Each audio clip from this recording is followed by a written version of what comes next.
Anyways, this is part 3, and at the same time, I'm going to talk about not just Diamond from Diamond and Silk, but also the guy that you see in the thumbnail. And this is part of, wrestling your mind back from the news media. Look, there's something that I said. I asked my mama when I was little.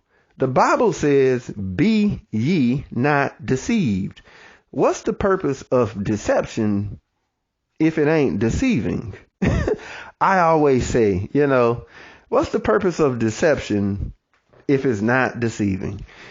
And I think God blessed me with the ability to really just see through things. With that said, if you go back and mentally just revisit 2019, 2020, you've seen the entire country on fire.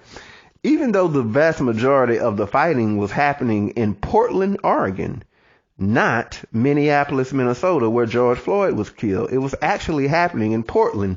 But there was a bunch of white people burning each other up and fighting out there in the streets.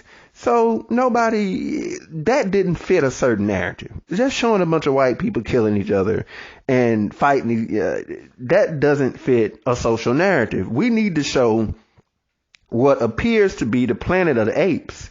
Now, even though 85 to 90% of the rioters in Minneapolis were white, the news media ran directly to all of the black people and made sure that you perceived that they were the ones who were up there doing the majority of the rioting. Now, with that said, if you look at this guy right here, this is Keenan Anderson, who was killed in L.A. Now, the details of the stories. Now, this is Patrisse Cullors' cousin. Patrisse Cullors, who is African and used black causes in America to get herself a bunch of money and buy a bunch of mansions and whatnot, and probably a whole bunch of other things that they've purchased, can't open up her mouth or say anything right now. I can't hardly find her anywhere. She might still be on Twitter, or maybe she's on IG, but for somebody that was part of the organization that was in your face 24/7 for nearly a fucking year to all of a sudden be conveniently gone and you can't find her anywhere, that just shows you evidence of total media control of individuals. Because now her cousin has been killed. Now, if you ask me, I would say that this dude was probably being followed. He was probably being stalked. There's literally a property scandal going on in LA right now with Black Lives Matter and Patrisse Cullors. They said he got into an accident and many people tried to calm him down. Eventually the police got there and calmed him down. And from what was said, they set him down on a corner. A few more officers arose, and then he tried to run. To me, they provoked the situation there. There's no reason. Look, I've worked in security for 20 years. 20 years. I've been manhandling men for 2 decades of my life. If we use a gun, we do not have the protections of the police. So we kind of master the art of getting rid or calming guys down physically, if you have to, non-lethally, because we don't have a choice. There's no reason to kill a person. Like, I can't tell you the countless people we've gotten out of the bathroom, drunk on the floor, out of the corner, out of the middle of the dance floor, out of the pizza restaurant, out of the garbage can. 2, 3, 4, 5 people brawling, and yet we were able to physically remove every single person from a club, from a bar, from a wedding party, from whatever event, where something was going down at, and never had to kill anybody, literally. And none of us have ever even faced enough of a resistance or injury from anybody, despite the fact that countless dudes and women have fought back. None of us have ever had to physically we haven't filed charges against anybody.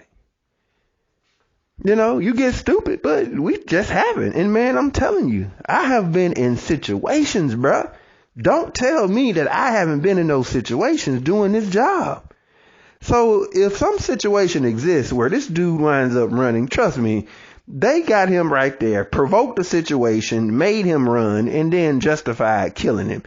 It was just, they bought out the execution squad. And see, Pt3's Colors can't say anything because she's so deeply involved, like I say, in this scandal. But what I wanted to point out to you was just media control and how the fact that this dude ain't even being talked about. I looked this thing up on Twitter, and man, there was about 5 pages that bothered to mention this guy. And one of them was allegedly his cousin, who has a full 33 followers. 0 tweets, 0 favorites, barely mentioned. I headed over to TikTok. Nothing. There's like 4 or 5 people. I think maybe 5. I don't even think it was that many. Because one of the guys that was speaking about it actually posted up 2 separate videos.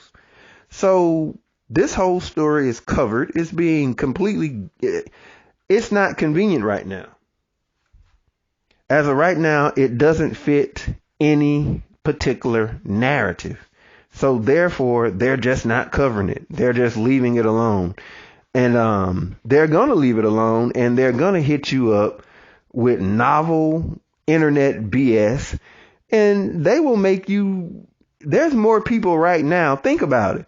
The entire country burned down a couple years ago over this Black Lives Matter stuff. There's more people making videos about a transvestite in Mexico that killed Shanquella Robinson than what they are, the cousin of the woman whom the entire country was ablaze for about 3 years ago dying. As a matter of fact, nobody's talking about it. But yet a random fist fight that resulted in a woman being killed in Mexico has got hundreds of millions of views. And you mean to tell me that people just can't see through this? Watch what you listen to and just consider that whenever you listen to stuff, man, you listening to a series of things each and every day that you wake up, and you go on to TikTok and Twitter, you're listening to things that are predetermined topics of concern for you. And things that really do matter, trust me, they rarely get talked about. And you're just being bombarded with a bunch of irrelevant nothingisms, okay? This stuff is just so beyond irrelevant. Most of it, it's just a massive amount of irrelevant nothingisms. And in the meantime, man, your government is getting away with murder. You're basically, money is being transferred to Ukraine. They claim that there's a pandemic that was killing everybody two or 3 years ago. They're shutting down hospitals all over the country, and demanding that you go get a shot. And that's what Diamond spoke up against. She was against these vaccinations, but yet she said the same thing on Fox News, being a political black woman, which you're not supposed to be, that these white conservatives said, and she was gotten rid of, So wrestle control of your mind and do not go with the daily narratives and hashtags. I'm straight up telling you, these things, and this particular guy, Keenan Anderson, rest in peace to him, but he's evidence of controlled narratives. How much more blatant can it get? What more evidence do you need? It's dead in your face. Don't go with the narratives. Have your own mind. Anyway, this little 3-part video series is over with. Hope you enjoyed it. Hope you learned a little something. I'm out.